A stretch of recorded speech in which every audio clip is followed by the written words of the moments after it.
De la guerre au Moyen-Orient, en Mauritanie, le gouvernement a annoncé mardi plusieurs mesures pour faire face à la crise, parmi lesquelles la hausse des prix des carburants et du gaz à usage domestique. Le gouvernement a également mis en place des subventions sociales pour limiter l'impact sur les populations. La correspondance régionale d'Aminatou Diallo. Plus 10% sur le prix du gasoil, plus de 15% pour l'essence. Le gaz domestique est lui aussi concerné par ces augmentations. La grande bouteille passe à environ 12 € contre 7 € auparavant.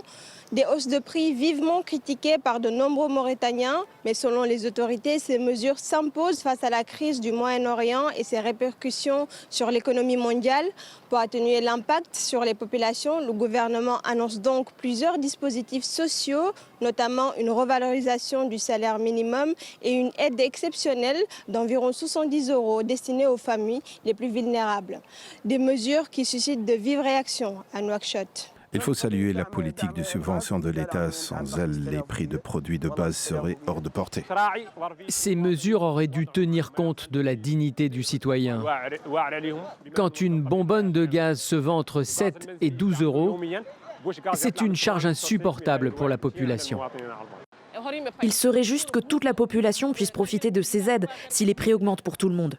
La vie est de plus en plus dure ici en Mauritanie et l'augmentation des salaires ne nous concerne pas car nous travaillons à notre propre compte et restons donc exclus de ces avantages dont nous avons besoin. Les autorités assurent que cette hausse des prix n'aura pas d'impact sur les tarifs du transport ou des produits de première nécessité. Elles promettent un encadrement strict et un renforcement des contrôles pour éviter toute répercussion sur les ménages.